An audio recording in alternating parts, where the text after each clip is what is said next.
ஒருவேளை உன்னுடைய நண்பன் இயேசுதான் தன் இரட்சகர் என்பதை அறிவதற்கு முன்னால் மரித்து விட்டால், ஒருவேளை அவன் அல்லது அவள் நரகத்திற்கு சென்று விட்டால், ஒரு நாள் உனக்கு தூரத்தில் இருந்து ஒரு கடிதம் கிட்டினார்.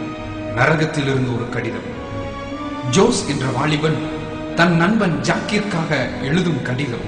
ஜோஸிடம் இயேசுவை பற்றி கூறுவதற்கு ஜாக்கிற்கு பல வாய்ப்புகள் கிடைத்தும் அவன் சொல்லவில்லை.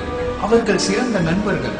இருவரும் ஒன்றாக கால்பந்து விளையாடினார்கள், ஒன்றாக வகுப்பிற்கு சென்றார்கள், ஒன்றாக சந்தோஷமாக இருந்தார்கள். தங்கள் வாழ்க்கையை ஒருவர் பகிர்ந்து கொண்டார்கள். ஆனால் ஜாக் ஒரு காரியத்தை ஜோஸிடம் இருந்து விலக்கி வைத்திருந்தான். அவன் இயேசுவிடம் சிறிது கொண்டிருந்த அவனது கிறிஸ்துவ வாழ்க்கையை ஜாக்கிடம் சொல்ல மறைத்து வைத்திருந்தான். அளவுக்கு அதிகமான மதுபானம் அருந்தினார்கள். வீட்டிற்கு பைக்கில் செல்லும் வழியில் விபத்து, ஒரு மரணம், ஒரு இறுதி சடங்கு. இதோ அந்த கடிதம், நரகத்தில் இருந்து ஒரு கடிதம். அன்புள்ள ஜாக், இன்னைக்கு நான் செத்துட்டேன். நான் எதிர்பார்த்ததை விட இங்க வித்தியாசமா இருக்குது. மரணம் ஒரு புதுசா ஒரு இனிமையான உலகத்துக்கு கொண்டு போகணும்னு நான் இன்னைக்கு வரைக்கும் நினைச்சிட்டு இருந்தேன். ஆனா இந்த இடம் மிகவும் தெளிவா இருக்குது. உலகத்துல என்னுடைய வாழ்க்கையை காட்டிலும் உண்மையா இருக்குது. என்னால சிந்திக்க முடியுது, பேச முடியுது, என்னால உணரக்கூட முடியுது. ஆக்சிடென்ட்டுக்கு பின்னாடி என்னுடைய ஆவி உடலை விட்டு பிரிஞ்சதை என்னால உணர முடிஞ்சது. நீ என்னை பார்த்து கதர்னதை நான் கேட்டேன். இறுதி கோட்டை அடைஞ்ச பிறகு முதல்ல என்னோட பேரை கேட்டாங்க. ஜீவ புஸ்தகத்துல என் பேர் இருக்கான்னு பார்த்தாங்க. எப்படியும் என் பேர் இருக்கும்னு நான் நினைச்சிட்டு இருந்தேன். என் பக்கத்துல இருந்த தேவதூதர்கள் என்னோட கையை பிடிச்சி தரன்னு எழுதிட்டு போனாங்க. எனக்கு ரொம்ப பயமா இருந்துச்சு. எனக்கு என்ன நடக்குதுன்னு ஒண்ணுமே புரியல. அவங்க என்ன ஒரு இடத்துக்கு கொண்டு போனாங்க. எங்க போறீங்கன்னு நான் உலகத்துல கேட்டேன். ஆனா அவங்க பதில் ஒண்ணுமே சொல்லல. திரும்பி நான் கேட்டேன், எங்க கொண்டு போறீங்கன்னு. ஒரு தேவதூதன் சொன்னா, ஜீவ புஸ்தகத்துல பெயர் எழுதினவங்க மட்டும்தான் பரலோகத்துக்கு போக முடியும், மற்றவங்க எல்லாருமே நரகத்துக்கு தான் போகணும், அதுவும் நித்திய நரகத்துக்கு தான் போவாங்கன்னு சொன்னா. அவங்க என்ன ஒரு இடத்துல நிறுத்தினாங்க. அங்க நான் இருந்து ரொம்ப நேரம் நான் யோசிச்சுட்டு இருந்தேன். யாரை பத்தி தெரியுமா? ஜாக், உன்னை பத்தி தான். ஜாக், நீ ஒரு கிறிஸ்தவன், அதை நீயே என்கிட்ட சொல்லியிருக்க. இன்னைக்கு மட்டும் நம்ம 3 முறை வெவ்வேறு இடங்கள்ல சந்திச்சு பேசணும். அதை நீ முக்கியமா நினைக்காம உதாசீனப்படுத்திட்ட. இதை பத்தி பேசும்போதெல்லாம் நீ பேச்ச மாத்திட்டே இருந்த. இப்ப என் மனசுல இருக்கிற கேள்வி என்ன தெரியுமா? நீ எப்பயாவது எப்படி கிறிஸ்தவன் ஆகணும்னு என்கிட்ட சொல்லியிருக்கியா? நீ என்னோட நண்பன்னு சொல்ற, ஆனா நீ உண்மையான நண்பனா இருந்திருந்தா கண்டிப்பா நீ இயேசு பத்தி என்கிட்ட நீ சொல்லியிருப்ப. இப்ப நான் போயிட்டு இருக்கிற இந்த பயங்கரமான இடத்துல இருந்து நீ தப்பிக்கிறதுக்கு எனக்கு வழி சொல்லியிருப்ப. என் இருதயம் பயங்கரமா துடிக்குது. அது என்னால உணர முடியுது. என்ன நரகத்துல தள்ளக்க நியமிக்கப்பட்டிருக்கிற தேவதூதர்கள் நோக்கி வந்துட்டு இருக்கிறாங்க. அவங்க வர்ற சத்தனால கேட்க முடியுது. இந்த நரகத்தை பத்தி நான் முன்னாடி கேள்விப்பட்டிருக்கேன். நீ இருக்க முடியாது ஜாக், எனக்கு பயமா இருக்குது. இதோ கதவு பக்கத்துல உள்ள வராங்க. நோ நோ, வேண்டாம் வேண்டாம்.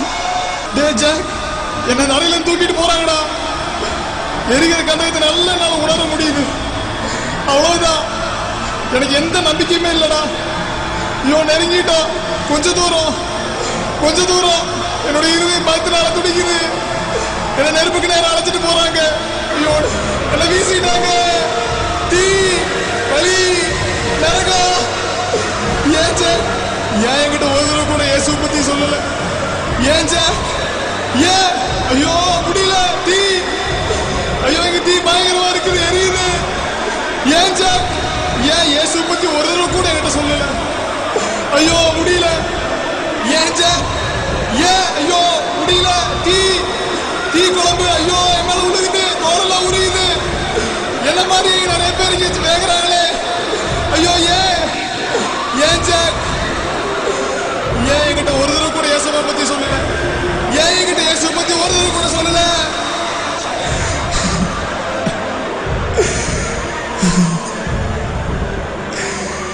இப்படிக்கு அன்புள்ள ஜோஸ்,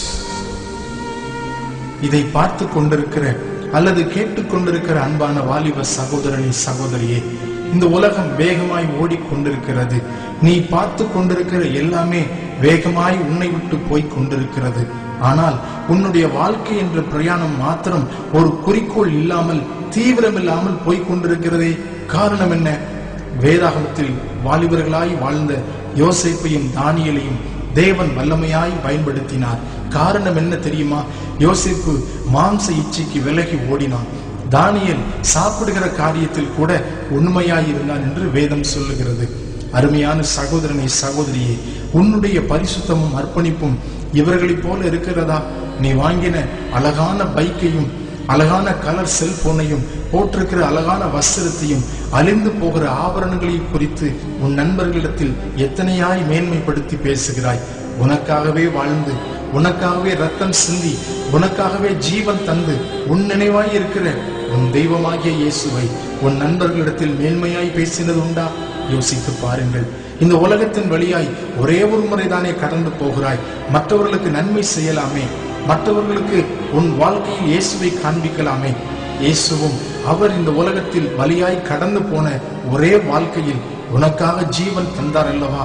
நீயும் மற்றவர்களை இயேசுவண்டை நடத்தலாமே. ஜோஸ் என்ற வாலிப தம்பி நரகத்தில் வேதனைப்படுவதற்கு ஜாக் என்ற நண்பனும் ஒரு காரணம் தானே. உன்னோடு கூட நெருக்கமாய் பழகின உன்னுடைய ஃப்ரெண்ட்ஸுக்கு இயேசுவை பற்றி சொல்லுவாயா? அவர்களும் நரகத்திற்கு உன் மூலம் தப்பித்துக் கொள்ளட்டும். செய்வாயா? கர்த்தர் உன்னை ஆசீர்வதிப்பார். ஆமென். சின்னஞ்சிறு வயதில் என்னை குறித்து விட்டார், தூர போயிடும் கண்டு கொண்டார். சின்னஞ்சிறு வயதில் என்னை குறித்து விட்டார், தூர போயிடும் கண்டு கொண்டார். தமது ஜீவனை எனக்கு அளித்து ஜீவன் பெற்றுக்கொள் என்று உரைத்தார்.